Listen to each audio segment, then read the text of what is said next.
বাংলাদেশ ও বাংলাদেশ জামাত ইসলামী আয়োজিত নির্বাচনী জনসভার সম্মানিত সভাপতি, আজকের এই নির্বাচনী সমাবেশের প্রধান অতিথি, যিনি কিছুক্ষণ পরে আমাদের মাঝে এসে উপস্থিত হবেন, মানবিক নেতা আমিরে জামাত ডাক্তার শফিকুর রহমান, মঞ্চে উপবিষ্ট 11 দলীয় নির্বাচনী ঐক্যের জাতীয়, আঞ্চলিক এবং জেলা পর্যায়ের নেতৃবৃন্দ, আমার সামনে উপস্থিত মিডিয়ার ভাইরা এবং প্রাণপ্রিয় সাতক্ষীরাবাসী, সবাইকে জানাই আমার দল জাগপার পক্ষ থেকে সংগ্রামী সালাম এবং শুভেচ্ছা। আসসালামু আলাইকুম। আপনারা কেমন আছেন? আমার ভালোবাসার সাতক্ষীরা কেমন আছে? সাতক্ষীরার শহীদি কাফেলা কেমন আছে? 12 তারিখের যুদ্ধের প্রস্তুতি হয়েছে? আলহামদুলিল্লাহ।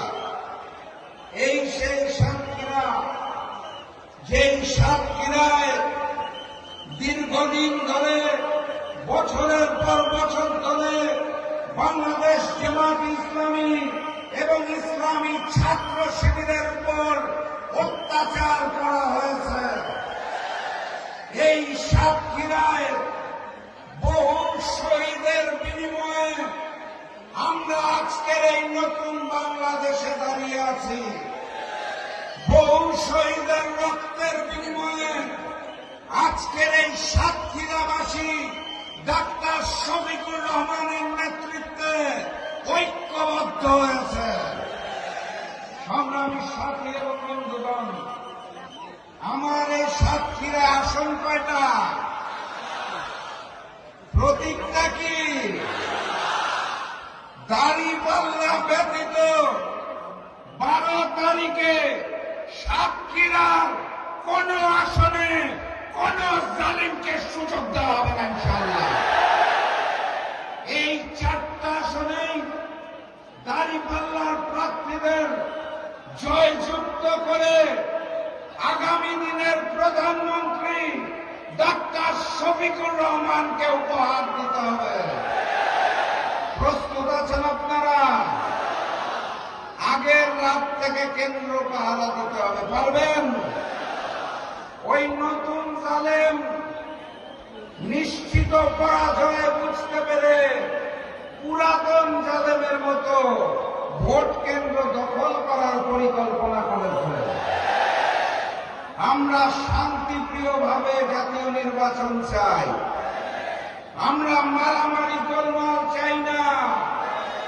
কিন্তু যদি কেউ করতে আসে তাহলে এক বিন্দু ছাড় দেওয়া হবে না ইনশাআল্লাহ।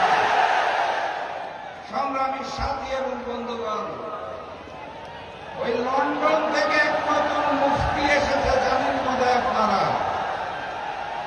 সেই মুফতির দল নতুন জালেম, পুরাতন জালেমের ভাষায় কথা বলা শুরু করেছে। গতকাল ওই দলের মহাসচিব খুব দুঃখ করে বলেছেন, প্রধানমন্ত্রী শেখ হাসিনা ভারতে চলে গেছে, তার নাকি খুব কষ্ট হচ্ছে।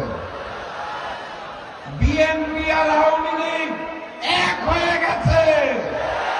পুরাতন জালেম আর নতুন জালেমকে একসাথে রুখে দিতে হবে। আগামীর বাংলাদেশ হবে ঐক্যবদ্ধ বাংলাদেশ। আমরাই সেই বাংলাদেশ। আর আগামীর প্রধানমন্ত্রী ডাক্তার শফিকুর রহমান। এটুকু নিশ্চিত করেন, তাহলে আগামীর বাংলাদেশে কোনো বৈষম্য থাকবে না, মানবিক বাংলাদেশ গড়ে তুলব আমরা। বক্তব্য দীর্ঘায়িত করব না, প্রধান অতিথি এসে উপস্থিত হয়েছেন। আবারও দেখা হবে, আবারও কথা হবে ইনশাআল্লাহ। বিজয়ের পথে যাত্রা শুরু, জীবন অথবা মৃত্যু। আসসালামু আলাইকুম।